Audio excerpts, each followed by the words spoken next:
Jesus Reigns, യേശു വാഴുന്നു ശുശ്രൂഷകളിലേക്ക് നിങ്ങൾക്ക് സ്വാഗതം.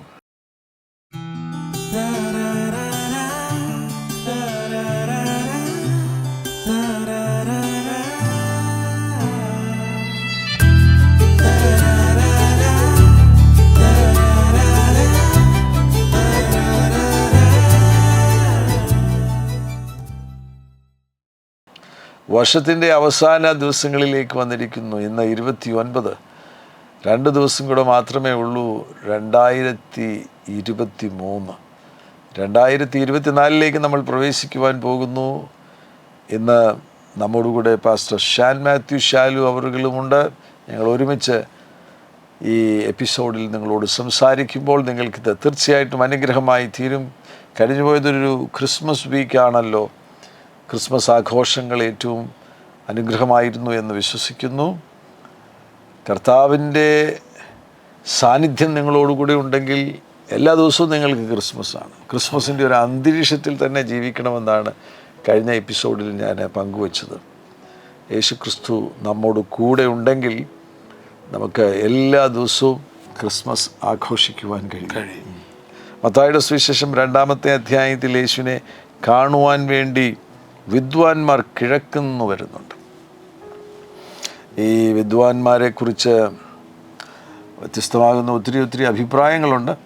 എന്നാൽ പൊതുവിൽ ഈ കാലഘട്ടത്തിൽ വിശ്വസിക്കുന്നത് അവർ ബാബിലോണിൽ നിന്ന് വന്നവരാണ്. ദാനിയേൽ ഒരു വിദ്വാനായിരുന്നു. ദാനിയേൽ ഒരു ജ്ഞാനിയായിരുന്നല്ലോ. ഇസ്രായേൽ ജനം ബാബിലോണിയ അടിമത്വത്തിൽ ആയിരുന്ന ആ സന്ദർഭം ദാനിയേലൊക്കെ അവിടെ രാജാക്കന്മാരെ സഹായിച്ച ജ്ഞാനിയാകുന്ന ഒരു വിദ്വാനായിരുന്നു. അപ്പോൾ ചരിത്രകാരന്മാർ പറയുന്നത് ഇസ്രായേൽ ജനം അവിടെ നിന്ന് ആ ക്യാപ്റ്റിവിറ്റിയിൽ നിന്ന് മടങ്ങി വന്നു എങ്കിലും ഈ ഒരു വിഭാഗം ആളുകൾ അവിടെ തുടർന്നു എന്നാണ്. അവരുടെ ഇടയിൽ വിദ്വാൻമാരുണ്ടായിരുന്നു. ദാനിയേൽ അവിവാഹിതനായിരുന്നു എന്നാണ് പൊതുവിൽ വിശ്വസിക്കുന്നത്. ബാക്കി കുറേ ജ്ഞാനികൾ അവിടെ ഉണ്ടായിരുന്നു. ആ ജ്ഞാനികളുടെ തലമുറകളാണ് ഇവരെന്ന് അങ്ങനൊരു അഭിപ്രായമുണ്ട്. ഇവർ ആ രാജ്യത്തെ പ്രധാനികളാകുന്നതിനാൽ ഇവരോടൊപ്പം ഒരു സൈന്യം തന്നെയുണ്ട് ഉണ്ടാവും.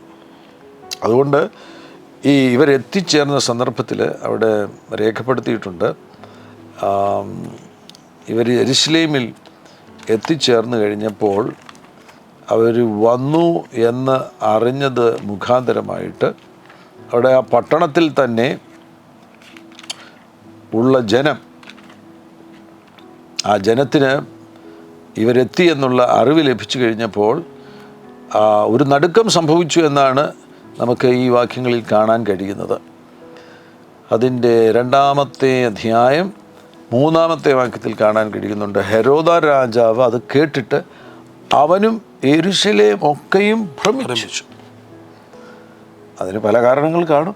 എന്തായാലും പെട്ടെന്ന് യെരുശലേമിൽ ഉള്ളവർ നോക്കിക്കഴിഞ്ഞപ്പോൾ ബാബിലോണ്യർ ഒരു സംഘമായിട്ട് വന്നിരിക്കുന്നു. ചിലപ്പോൾ ഒരു 500 പേരെങ്കിലും കാണും. അതിനകത്ത് സൈന്യമുണ്ടല്ലോ. അതെ, ഈ ദീർഘയാത്രയാകുന്നുണ്ടെങ്കിൽ ഇവർക്ക് ഈ വിദ്വാൻമാർക്ക് പ്രൊട്ടക്ഷൻ കൊടുക്കുവാൻ വേണ്ടി ഒരു വലിയ കൂട്ടം ആളുകളുണ്ട്. അവരെല്ലാം കൂടെ കണ്ടു കഴിഞ്ഞപ്പോൾ ഈ യെരുശലേം നിവാസികൾ അവർ നടുങ്ങിപ്പോയി. ഇതെന്താ സംഭവിക്കുന്നത്? ഞങ്ങൾ ഗ്രീക്കുകാരുടെ അടിമത്തത്തിലായിരുന്നു, അത് കഴിഞ്ഞ് റോമാക്കാരുടെ അടിമത്തത്തിലായിരുന്നു, അതിനു മുന്നമേ ഞങ്ങൾ ബാബിലോണിയ അടിമത്തത്തിലായിരുന്നു. ഞങ്ങളെ ഒരു സമയത്ത് അടിമകളാക്കിയിരിക്കുന്നവരാണ് ഇപ്പോൾ സൈന്യമായിട്ട് ഇവിടെ വന്നിരിക്കുന്നത്. എന്തായാലും അവരവിടെ വന്നതിന് ശേഷമായിട്ട് ഹെരോദ രാജാവിൻ്റെ അരികിൽ വരുന്നു. ഹെരോദ രാജാവ് യഥാർത്ഥത്തിൽ അദ്ദേഹം ഈ പറയുന്നത് പോലൊരു വലിയ രാജാവൊന്നുമല്ല. ഒരു നാടുവാഴി എന്നുള്ളതേ ഉള്ളൂ. അദ്ദേഹത്തിൻ്റെ സിംഹാസനം അത്ര വലിയൊരു രാജകീയ സിംഹാസനമായിട്ടൊന്നും നമുക്ക് പറയാൻ കഴിയത്തില്ല. എന്നാൽ ഇവർ വരുമ്പോൾ അന്ന് യെരുശലേമിൽ ഭരണാധികാരി അദ്ദേഹമാകുന്നതിനാൽ അവർ അവിടേക്ക് തന്നെ പോകുന്നു. അവിടെ ആയിരിക്കും ചിലപ്പോൾ ജനിക്കുന്നത് എന്നുള്ള യഹൂദന്മാരുടെ രാജാവ് എന്ന പ്രതീക്ഷയിലാണല്ലോ അവർ വരുന്നത്. അതെ, ആ ധാരണയിൽ അവിടേക്ക് പോകുന്നു. അവിടെ ചെന്ന് കഴിഞ്ഞപ്പോൾ അവർക്ക് മനസ്സിലായെന്ന് ഉറപ്പാണ്, ഇവിടെയല്ല. അവിടുന്ന് കൊട്ടാരത്തിൽ നിന്ന് പുറത്ത് ചാടിക്കഴിഞ്ഞപ്പോൾ കൃത്യമായിട്ട് നക്ഷത്രം അവർക്ക് പ്രത്യക്ഷപ്പെടുകയും ദിശ കാണിച്ചു കൊടുക്കുകയും ചെയ്തു. ഇതെല്ലാം ദൈവിക നിയോഗത്തിൽ ജീവിക്കുന്നവർക്കുള്ള പ്രധാനപ്പെട്ട സന്ദേശങ്ങളാണ്. എഴുതപ്പെട്ടതായ ഒരു വസ്തുതയിലാണ് അവർ പോയിരുന്നതെങ്കിൽ അവർ ബേത്ലഹേമിലേക്ക് യാത്ര ചെയ്യുകയുള്ളൂ. പക്ഷേ നക്ഷത്രം യേശു ആയിരുന്ന വീട്ടിൽ അവരെ കൊണ്ടുപോയി എന്നാണ് അവിടെ എഴുതിയിരിക്കുന്നത്. അപ്പോൾ അക്ഷരത്തിൻ്റെ കൂടെ ആത്മാവിൻ്റെ നടത്തിപ്പും കൂടെ നമ്മൾ സ്വീകരിക്കാതെ നമുക്കൊരിക്കലും ദൈവത്തിൻ്റെതായ പദ്ധതികളിൽ എത്താൻ കഴിയത്തില്ല. അക്ഷരത്തിൻ്റെ കൂടെ തന്നെ ആത്മാവിൻ്റെ നിയോഗവും നടത്തിപ്പും ഉണ്ടെങ്കിൽ മാത്രമേ കൃത്യത ഉണ്ടാകത്തുള്ളൂ. അതെ, ഇല്ലെങ്കിൽ അവർ ബേത്ലഹേം വരെ എത്തും. അതെ, പിന്നെ എന്ത് ചെയ്യും? എവിടെയാണ് ആ രാജകുമാരൻ എന്നുള്ളത് അവർ അന്വേഷിക്കേണ്ടതായിട്ട് വരും. എന്നാൽ ഇവിടെ നക്ഷത്രം കൃത്യമായിട്ട് ശിശു ഇരിക്കുന്ന വീട്ടിൽ അവരെ എത്തിക്കുകയാണ്. ആ വീട്ടിൽ അവരെ എത്തിച്ചു. ആ വീട്ടിൽ ചെന്നാണ് അവർ ശിശുവിനെ കണ്ട് സന്തോഷിക്കുന്നത്. അത്ഭുതകരം. ഈ ശബ്ദം കേൾക്കുന്ന നിങ്ങൾ ആരെങ്കിലും ഇതുവരെയും യേശു ക്രിസ്തുവിനെ രക്ഷകനും കർത്താവുമായി സ്വീകരിച്ചില്ല എങ്കിൽ ഈ ക്രിസ്മസ് സീസണിൽ ഒരു വലിയ അത്ഭുതം സംഭവിക്കണം. നമ്മുടെ ഹൃദയത്തിൽ യേശു ജനിക്കുന്നതാണ് ഏറ്റവും വലിയ മഹാത്ഭുതം. ഈ പ്രപഞ്ചത്തിലെ ഏറ്റവും വലിയ അത്ഭുതം എന്ന് പറയുന്നത് ഒരു വ്യക്തിയുടെ വീണ്ടും ജനനമാണ്. നമ്മുടെ ഹൃദയത്തിൽ യേശു ജനിക്കുമ്പോൾ നമുക്ക് വീണ്ടും ജനനം ലഭിക്കുക. യേശു നമ്മിൽ ജനിക്കുമ്പോൾ, യേശുവിനെ രക്ഷകനും കർത്താവുമായിട്ട് നമ്മൾ സ്വീകരിക്കുമ്പോൾ നമുക്ക് വീണ്ടും ജനനം ലഭിക്കുകയാണ്. അത് ഈ പ്രപഞ്ചത്തിലെ ഏറ്റവും വലിയ അത്ഭുതമാണ്. അത് ഇതുവരെ അനുഭവിച്ചിട്ടില്ലാത്ത ആരെങ്കിലും ഉണ്ടെങ്കിൽ ഇത് ഏറ്റവും അസുലഭമാകുന്ന അവസരമാണ് നിങ്ങൾക്ക് യേശുവിനെ രക്ഷകനും കർത്താവുമായി സ്വീകരിക്കുവാൻ കഴിയും. ലോകത്തിൻ്റെ മുഴുവൻ ശ്രദ്ധ ഈ ഒരു സീസണിൽ, ഈ ഒരു ദിവസങ്ങളിൽ യേശു എന്ന നാമത്തിലേക്ക് വന്നിരിക്കുകയാണ്. പലയിടത്തും ക്രിസ്മസ് എന്നെഴുതാനുള്ള അസ്വസ്ഥത കൊണ്ട് ക്രൈസ്റ്റിനെ മാറ്റി എക്സ് എന്നാക്കി എഴുതുന്നുണ്ട്. പക്ഷേ അവിടെ ആ സെലിബ്രേഷനേക്കാൾ കൂടുതലും ക്രിസ്തുവിലേക്ക് ആളുകളുടെ ശ്രദ്ധ തിരിയുകയും ക്രിസ്തുവുമായിട്ടുള്ള അവരുടെ ബന്ധം, ക്രിസ്തുവിനോടുള്ള പ്രതിബദ്ധത ഒന്നുകൂടൊന്ന് പുനർവിചിന്തനം ചെയ്യുകയും ചെയ്യേണ്ട സമയമാണ്. ചിലർക്കിത് മതപരമാകുന്നൊരു ആഘോഷമാണ്. അതെ, ആ ആഘോഷമാകുന്നത് കൊണ്ട് തന്നെ അവർക്ക് സന്തോഷം ലഭിക്കുവാൻ വേണ്ടി ലോകത്തിലെ എന്തെങ്കിലുമൊക്കെ കാര്യങ്ങൾ ആവശ്യമായിട്ട് വരും. എന്നാൽ ഇത് അനുഭവമായിരിക്കുന്നവരെ സംബന്ധിച്ചിടത്തോളം സന്തോഷത്തിൻ്റെ സ്രോതസ്സിനെയാണ് അവർ കണ്ടുമുട്ടുന്നത്. അവർക്ക് സന്തോഷത്തിൻ്റെ നിറവുണ്ടാകും. അത് മഹാസന്തോഷമായിരിക്കും.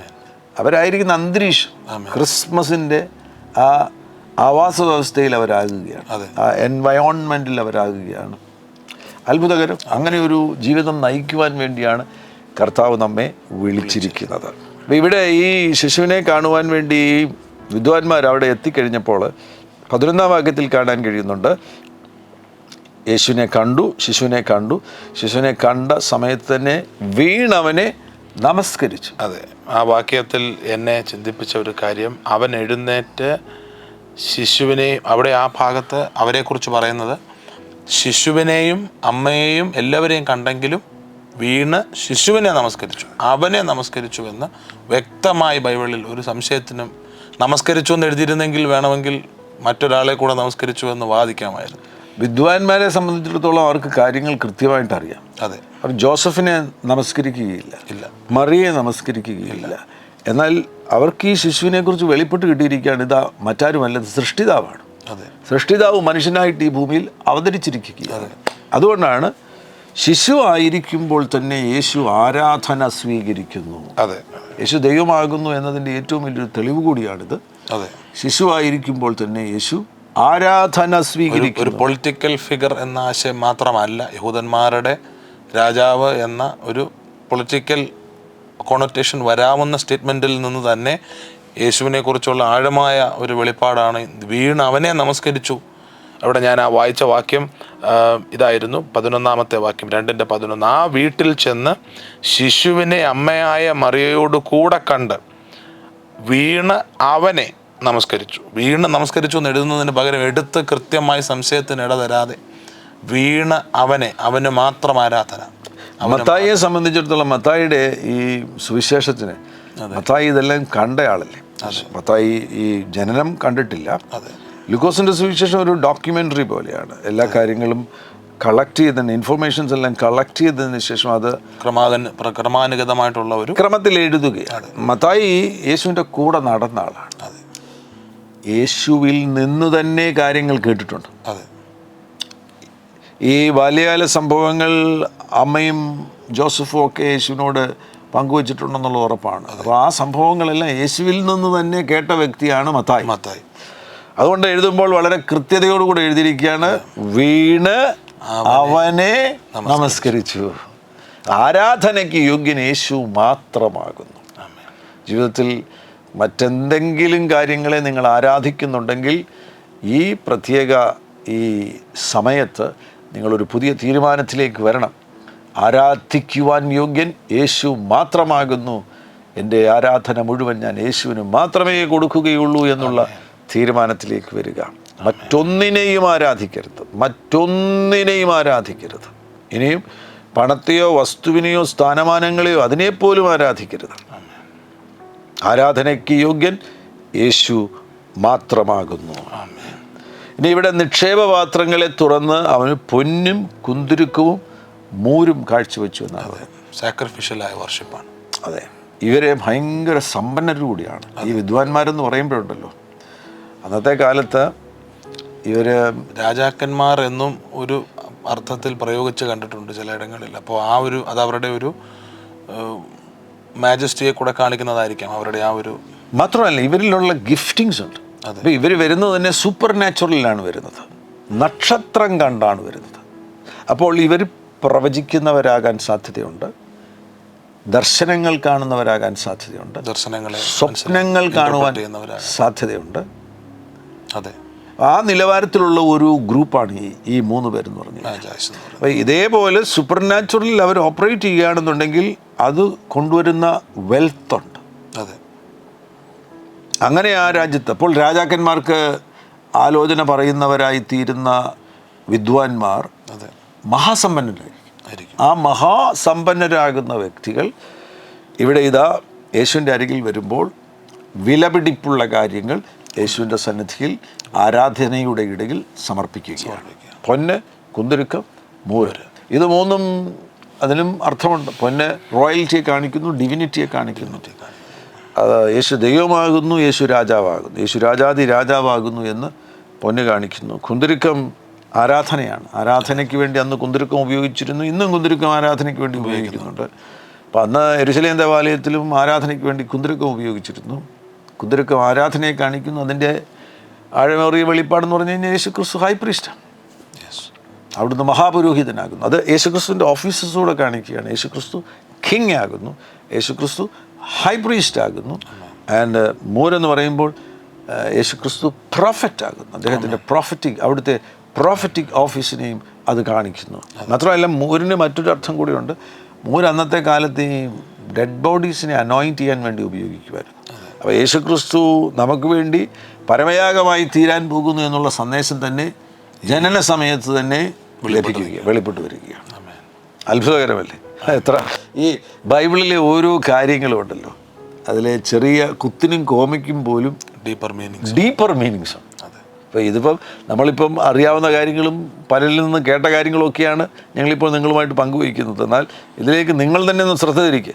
ഈ കാര്യങ്ങളിലേക്ക് നിങ്ങൾ തന്നെ ശ്രദ്ധ തിരിച്ച് നിങ്ങളൊരു പഠനം നടത്തുകയാണെന്നുണ്ടെങ്കിൽ ഇതിലും ആഴമേറിയ കാര്യങ്ങൾ പരിശുദ്ധാത്മാവ് വെളിപ്പെടുത്തി തരും. അത് നിങ്ങളുടെ ജീവിതയാത്രയെ ആകമാനം മാറ്റുകയും യേശുവിൽ ശ്രദ്ധ കേന്ദ്രീകരിച്ച് ജീവിക്കുവാൻ കഴിയും. അങ്ങനെ യേശുവിൽ ശ്രദ്ധ കേന്ദ്രീകരിച്ച് ജീവിക്കുകയാണെങ്കിൽ വിജയകരം, വലിയ അത്ഭുതകരമാകുന്ന ഈ ഭൂമിയിൽ തന്നെ വലിയ അത്ഭുതകരമാകുന്ന വളരെ ഗുണമേന്മയുള്ള ഒരു ജീവിതം നയിക്കാൻ കഴിയും. ഈ പൊന്നും കുന്തിരിക്കവും മൂരും വളരെ വിലപിടിപ്പുള്ളതാണല്ലോ. ഇതിനുശേഷം കർത്താവിനെയും കൊണ്ട് ഇവർ ഈജിപ്തിലേക്ക് പോവുകയില്ലേ. അപ്പം ചിലർ പറയുന്നത് ആ ഈജിപ്ഷ്യൻ യാത്രയ്ക്ക് വേണ്ടിയുള്ള ഒരു ഫൈനാൻഷ്യൽ സപ്പോർട്ടായിട്ട് എത്തിയിരിക്കുകയാണ്. ഈ കാര്യങ്ങൾ ഉപയോഗിച്ചുകൊണ്ട് ജോസഫിനും മറിയയ്ക്കും കുഞ്ഞുമായിട്ട് ഈജിപ്തിൽ പോയി താമസിക്കാൻ അതൊരു പ്രൊവിഷൻ കൂടിയായിരുന്നു. ആ സമയത്ത് അതൊരു പ്രൊവിഷൻ കൂടിയായിരുന്നു. Beautiful. Hallelujah, glory to Jesus. അങ്ങനെ വചനത്തിൽ നിന്നുള്ള വലിയ അനുഗ്രഹിക്കപ്പെട്ട സത്യങ്ങൾ വീണ്ടും സ്വീകരിച്ചുകൊണ്ട് 2024 പ്രവേശിക്കണം. 2023 എന്നെ സംബന്ധിച്ചിടത്തോളം ഞാൻ വിശകലനം ചെയ്യുമ്പോൾ 2023 സഭയുമായുള്ള ബന്ധത്തിൽ സഭ പല സ്ഥലങ്ങളിലും കഠിനമാകുന്ന പീഡനങ്ങളിലൂടെ കടന്നുപോയി. ഒരുപാട് എതിർപ്പുകളൊക്കെ ഉണ്ടായി. എന്നാൽ പൊതുവിൽ ലക്ഷക്കണക്കിന്, ചിലപ്പോൾ കോടിക്കണക്കിന് ആളുകൾ ദൈവരാജ്യത്തിൻ്റെ ഉള്ളിൽ പ്രവേശിച്ച ഒരു വർഷമായിരുന്നു 2023. എനിക്കെൻ്റെ കണ്ണിൻ്റെ മുൻപിൽ തന്നെ നൂറുകണക്കിന് ആളുകളുടെ സ്നാനം കാണുവാനുള്ള അവസരം കർത്താവ് നൽകി തന്നു. ഞങ്ങളുടെ ശുശ്രൂഷയിലെ ഓൾട്ടർ കോളുകളിലൊക്കെ നൂറുകണക്കിന് ആളുകൾ, മൊത്തത്തിൽ പറയുമ്പോൾ 50, 20, 10 ഒക്കെ സ്നാനപ്പെടുവാൻ വേണ്ടി തീരുമാനിക്കുന്ന അങ്ങനെ ഒരു ദൈവികമാകുന്ന പ്രവൃത്തികൾ കൊണ്ട് നിറഞ്ഞ ഒരു വർഷമായിരുന്നു 2023. അതെ, ആദ്യ പാദത്തിൽ തന്നെ ഉണർവുകൾ ജാനുവരി മാസം മുതൽ തന്നെ നമുക്ക് കാണാൻ കഴിയുന്നു. അമേരിക്കയിലെ ഏത് സ്ഥലത്തായിരുന്നു? യൂണിവേഴ്സിറ്റി സ്റ്റുഡൻസിൻ്റെ ഇടയിൽ ആസ്ബറി ഉണർവോടുകൂടിയാണ് ഫെബ്രുവരി ആരംഭിക്കുന്നത്. ഫെബ്രുവരിയിൽ ടർക്കിയിലൊരു ഭൂകമ്പം ഉണ്ടായി കഴിഞ്ഞപ്പോൾ ഞാൻ കരുതി ഇത് വീണ്ടും നാച്ചുറൽ കലാമിറ്റീസിൻ്റെ ഒരു വർഷമാണോ എന്ന് കരുതി. എന്നാൽ ആസ്ബറി ഉണർവോടുകൂടി തുടർന്നൊരു 2 ദിവസം കഴിഞ്ഞപ്പോഴേക്കും ആസ്ബറി ഉണർവ് പൊട്ടിപ്പുറപ്പെടുകയാണ്. പിന്നെ ആസ്ബറി ഉണർവോടുകൂടി പല യൂണിവേഴ്സിറ്റികളിൽ ഉണർവുകൾ സംഭവിച്ചു. ആ നിലയിൽ 2023 ദൈവസഭയുമായുള്ള ബന്ധത്തിൽ ഒരു വലിയ വിജയത്തിൻ്റെയും ഒരു മൊമെൻറ്റം ഗെയിൻ ചെയ്യാൻ ദൈവവേലയ്ക്ക് ഉണർവിൻ്റെ അനുഭവങ്ങൾക്കൊക്കെ ഒരു മൊമെൻറ്റം ഉണ്ടാകാൻ ഈ ഒരു ഉണർവിന് തന്നെ ദൈവം ഉപയോഗിച്ചു എന്നുള്ളതാണ്. ആമേൻ, പ്രൈസ് ദി ലോർഡ്, ഹല്ലേലൂയ. എന്നാൽ യുദ്ധങ്ങൾ, പ്രതിസന്ധികൾ, ലോകത്തിൽ പല കാര്യങ്ങൾ, ഇപ്പോൾ ഒരു റിസഷൻ ടൈമാണ്. സാമ്പത്തികമായിട്ടൊരു മാന്ദ്യം ഉള്ള സമയമെന്നാണ് പൊതുവിൽ മനസ്സിലാക്കുന്നത്.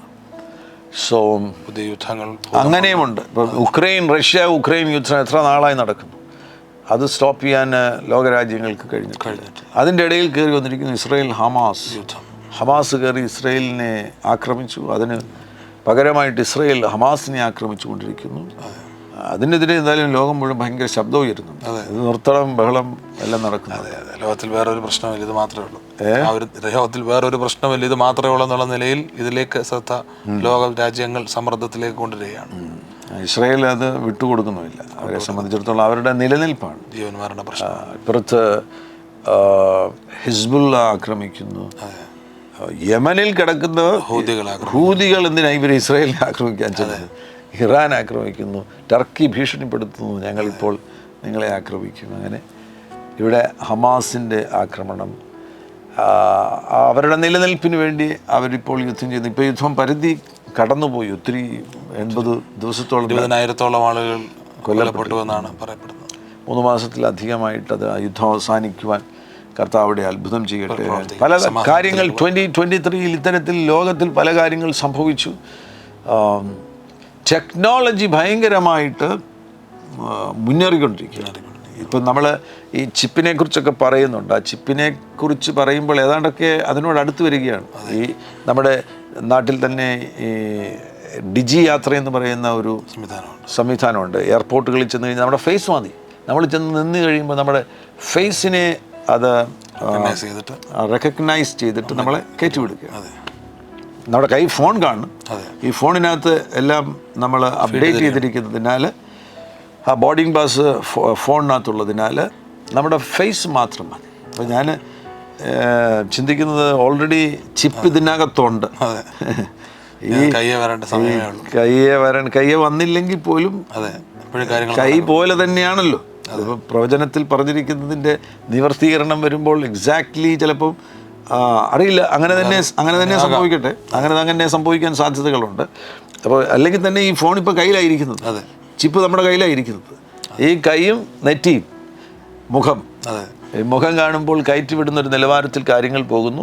ചില ദേവദാസന്മാർ പറയുന്നത് ഈ 2024 ഒക്കെ ആകുമ്പോഴേക്കും പല രാജ്യങ്ങളും പാസ്പോർട്ട്സിൻ്റെ ആവശ്യമില്ലാത്തൊരു നിലയിലേക്ക് പോകും. പാസ്പോർട്ട്സ് എല്ലാം അപ്രത്യക്ഷമാകും. ഇന്ന് നമ്മൾ ഉപയോഗിക്കുന്ന കാർഡ്സ് ഉണ്ടല്ലോ, ബാങ്ക് കാർഡ്സ് എല്ലാം അപ്രത്യക്ഷമാകും. അങ്ങനെയുള്ള വലിയ മാറ്റങ്ങൾ 2024 മുതലൊക്കെ സംഭവിക്കാൻ സാധ്യതയുണ്ട്. ഈ ആർട്ടിഫിഷ്യൽ ഇൻ്റലിജൻസ് എന്ന് പറയുന്ന ഒരു സംഗതി ഇങ്ങനെ വളരെ പ്രചാരത്തിൽ വന്നുകൊണ്ടിരിക്കുകയാണ്. ഞാൻ കഴിഞ്ഞ ദിവസം ഒരു വാർത്ത കണ്ടത്, ഒരു സഭയിൽ ജർമ്മനിയിലാണെന്നാണ് ഒരാൾ പറഞ്ഞത്. ഞാൻ അന്ന് കണ്ടപ്പോൾ എവിടെയാണെന്ന് പെട്ടെന്ന് ഓർമ്മ വരുന്നില്ല. ഒരു വലിയ ചർച്ചാണ്. അതിൽ ആർട്ടിഫിഷ്യൽ ഇൻ്റലിജൻസ് ഉപയോഗിച്ചിട്ട് ഒരു അവതാർ വന്ന് പ്രസംഗിക്കുകയാണ്. അതായത് ഒരു സഭായോഗത്തിലെ മെയിൻ മെസ്സേജ് കൊടുക്കുന്നത് ആർട്ടിഫിഷ്യൽ ഇൻ്റലിജൻസിലൂടെ ജനറേറ്റ് ചെയ്ത കണ്ട ഒരു മനുഷ്യന് കൂട്ടിരിക്കും, പക്ഷേ അതൊരു ആർട്ടിഫിഷ്യൽ ഇൻ്റലിജൻസ് ബോട്ടാണ്. ആ ബോട്ടാണ് പ്രസംഗിക്കുന്നത്. അപ്പം ഞാൻ ഈ ആർട്ടിഫിഷ്യൽ ഇൻ്റലിജൻസിൻ്റെ ChatGPT എന്ന് പറയുന്ന ഒരു സംഗതിയുണ്ട്. ഞാൻ അതിനെ ഒന്ന് സൈൻ ഇൻ ചെയ്ത് എന്താണെന്ന് നോക്കി. അപ്പം നമുക്ക് അറിയേണ്ട കാര്യങ്ങൾ ഈ ആത്മീയ കാര്യങ്ങളാണല്ലോ.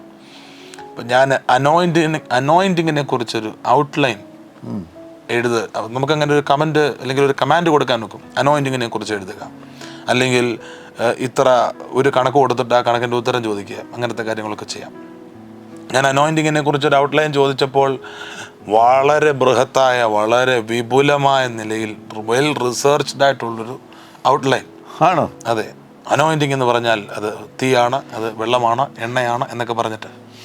അപ്പം ഞാൻ ചിന്തിക്കുകയായിരുന്നു, അപ്പോൾ ഇത് ഒരു രൂപം വേണേൽ വന്ന് നിന്ന് പറയുന്ന രീതിയിലും ഇതിനെ ഇപ്പം നമുക്ക് ക്രമീകരിക്കാൻ സാധിക്കുന്നത് ടെക്നോളജി വന്നിരിക്കുകയാണ്. പ്രൊഫറ്റ്സും പാസ്റ്റേഴ്സിൻ്റെ ഒന്നും ആവശ്യമില്ല, ഇനിയും പറയാനൊക്കത്തില്ല അടുത്ത കാലങ്ങളിൽ. ഓക്കെ, ആ നിലയിൽ ഇപ്പോൾ ടെക്നോളജി അഡ്വാൻസ്ഡ് ആയിക്കൊണ്ടിരിക്കുന്നു. അതിനാൽ ഒരു പ്രധാനപ്പെട്ട കാര്യം കൂടെ സംഭവിക്കാനുള്ള സാധ്യതയുണ്ട്, യേശു ക്രിസ്തുവിൻ്റെ മടങ്ങി വേഗത്തിൽ എന്നാണെന്ന് നമുക്കറിയില്ല. പക്ഷേ വളരെ വളരെ വളരെ വളരെ വളരെ വളരെ വളരെ അടുത്തിരിക്കുന്നു. നമ്മളിപ്പോൾ ആയിരിക്കുന്നത് ലോകത്തിൻ്റെ അവസാന സെക്കൻഡുകളിലാണ് നമ്മളായിരിക്കുന്നത്. ഈ 2023 ഈ ദിവസങ്ങളിൽ നിങ്ങൾ സമയം കണ്ടെത്തുകയാണെങ്കിൽ 2 ദിവസമേ ഉള്ളൂ, എങ്കിലും ആ 2 ദിവസം ദൈവസന്നിധിയിൽ ഇരുന്ന് 2023 കർത്താവാകുന്ന യേശു നിങ്ങളുടെ ജീവിതത്തിൽ ചെയ്ത എല്ലാ നന്മകളെയും ഉപകാരങ്ങളെയും ഓർത്ത് ദൈവത്തെ സ്തുതിക്കുന്നത് ഏറ്റവും ആവശ്യമുള്ള കാര്യമാകുന്നു. അങ്ങനെ വളരെ പ്രതീക്ഷയോടുകൂടെ 2024 പ്രവേശിക്കുക. ഞാൻ 2024 1 തീയതി, അത് തിങ്കളാഴ്ചയാണല്ലോ, അന്ന് 2024 ബന്ധപ്പെട്ട് ദൈവത്തിൻ്റെ ആത്മാവ് എൻ്റെ ഹൃദയത്തിൽ സംസാരിച്ചൊരു സന്ദേശം ഞാൻ നിങ്ങളുമായി പങ്കുവെക്കുന്നുണ്ട്. അത് നഷ്ടപ്പെടുത്തരുത്. ഈ 2 ദിവസങ്ങൾ, ശേഷിക്കുന്ന 2 ദിവസങ്ങൾ കൊണ്ട് 2024 വേണ്ടിയുള്ള ഒരു ഒരുക്കം എല്ലാവരിലും സംഭവിക്കട്ടെ. ഒരുക്കത്തോടുകൂടെ 2024 പ്രവേശിക്കുക. എന്നാൽ അവിടെ സൂക്ഷ്മതയും ഉണ്ടാകണം. ഈ അന്ത്യകാല സംഭവങ്ങളുമായിട്ടുള്ള ബന്ധത്തിൽ ലൂക്കോസിൻ്റെ സുവിശേഷം 21-ാമത്തെ അധ്യായത്തിൽ അവിടെ അടയാളങ്ങളുമായുള്ള ബന്ധത്തിൽ അത് സംഭവിപ്പാനുള്ള 7-ാം വാക്യത്തിൽ അത് സംഭവിപ്പാറാകുമ്പോഴുള്ള ലക്ഷണം എന്ത് എന്ന് ചോദിക്കുന്നുണ്ട്. ആ ലക്ഷണം ചോദിക്കുമ്പോൾ കർത്താവ് പറയുന്നത്, ആരും നിങ്ങളെ തെറ്റിക്കാതിരിപ്പാൻ സൂക്ഷിച്ചുകൊള്ളുവീൻ. അവരെ ചോദിക്കുമ്പോൾ നോക്കണം, ബഹുവചനമല്ല അവർ ചോദിക്കുന്നത്, ലക്ഷണങ്ങൾ എന്നല്ല ചോദിക്കുന്നത്, ഏകവചനത്തിലാണ് ചോദിക്കുന്നത്. അപ്പോൾ സംഭവിക്കുവാൻ അന്ത്യകാല സംഭവങ്ങളുമായി ബന്ധപ്പെട്ട് ഒരു സിംഗിൾ സൈനുണ്ട്. ആ സിംഗിൾ സൈനാണ് പറയുന്നത്, ആരും തെറ്റിക്കാതിരിക്കുന്നത് എന്ന് പറയുമ്പോൾ ഡിസെപ്ഷനാണ്, മാസ് ഡിസെപ്ഷനാണ്. അതാണ് ആ സിംഗിൾ സൈൻ എന്ന് പറയുന്നത്. മാസ് ഡിസെപ്ഷൻ ഉണ്ടാകുവാനുള്ള സാധ്യത, അതാണ് സൈൻ. അതൊരു പോസിബിലിറ്റി അല്ല, അത് സംഭവിക്കും. അത് ഏറ്റവും അധികം സൂക്ഷിക്കേണ്ടത്, ദൈവമക്കൾ തന്നെ സൂക്ഷിക്കേണ്ടത്, ഡിസീവ്ഡ് ആകരുത്.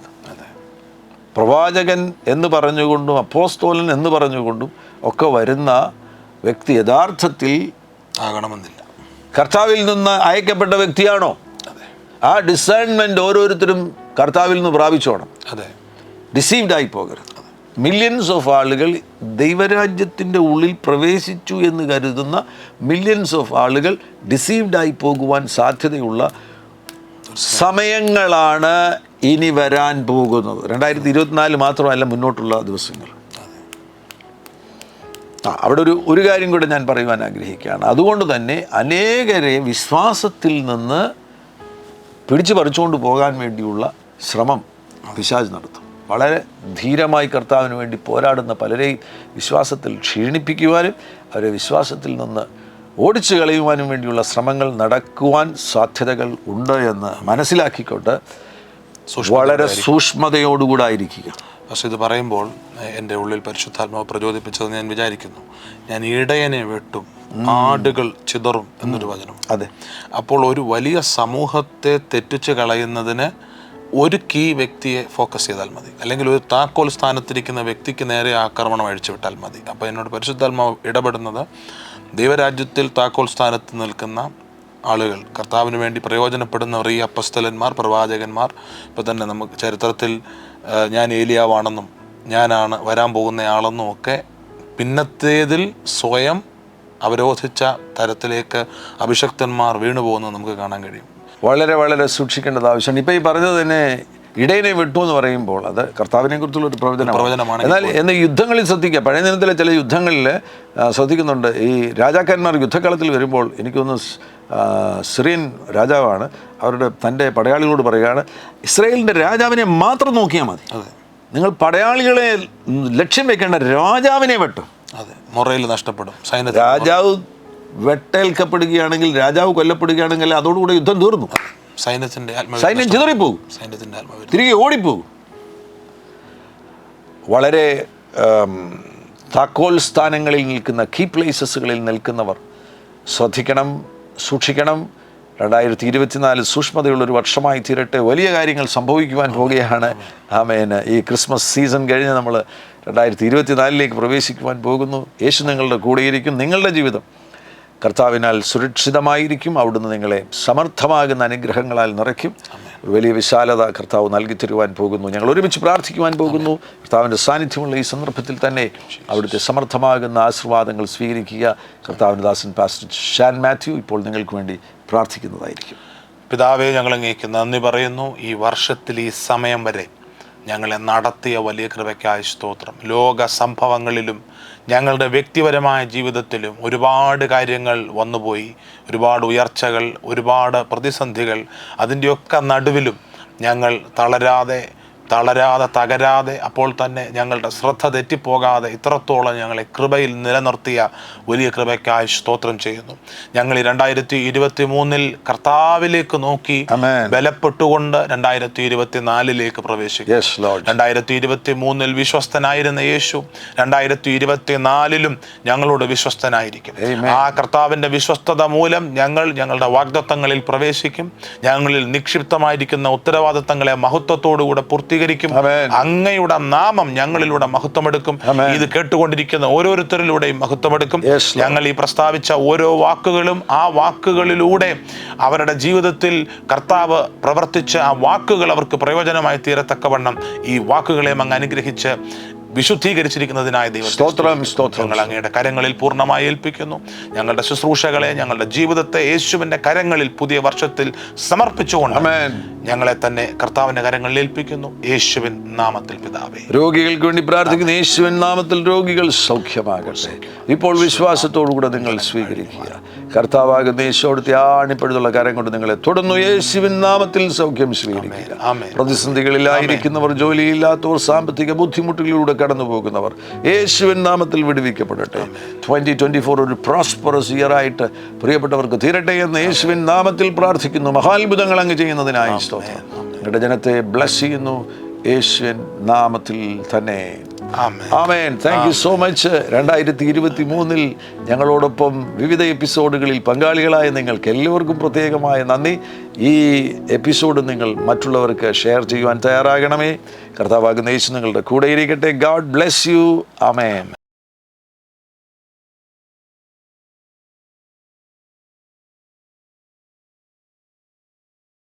എല്ലാ പ്രഭാതത്തിലും 3 മിനിറ്റ് നീണ്ടു നിൽക്കുന്ന ഒരു ചെറിയ സന്ദേശം വാട്സപ്പിൽ അയക്കുന്നുണ്ട്.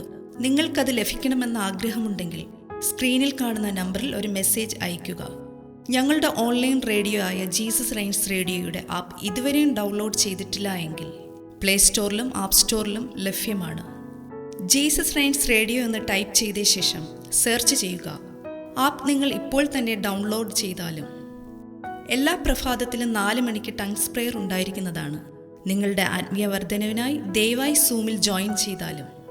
മീറ്റിംഗ് ID സ്ക്രീനിൽ നിങ്ങൾക്ക് ലഭ്യമാണ്. അതോടൊപ്പം തന്നെ എല്ലാ ബുധനാഴ്ചയും രാത്രി 10 മുതൽ 1 മണി വരെ നൈറ്റ് പ്രെയർ ഉണ്ടായിരിക്കുന്നതാണ്. നമുക്ക് ഒരുമിച്ച് രാജ്യങ്ങൾക്ക് വേണ്ടി പ്രാർത്ഥിക്കാം. ദയവായി സൂമിൽ ജോയിൻ ചെയ്താലും. ഈ യൂട്യൂബ് ചാനൽ നിങ്ങൾ ഇതുവരെയും സബ്സ്ക്രൈബ് ചെയ്തിട്ടില്ല എങ്കിൽ ഇപ്പോൾ തന്നെ സബ്സ്ക്രൈബ് ചെയ്യുക. ശേഷം ബെൽ ബട്ടൺ അമർത്താൻ മറക്കല്ലേ. ഈ സന്ദേശം മറ്റുള്ളവരിലേക്ക് അനുഗ്രഹമാകാൻ ഷെയർ ചെയ്താലും. കർത്താവ് നിങ്ങളെ ധാരാളമായി അനുഗ്രഹിക്കട്ടെ.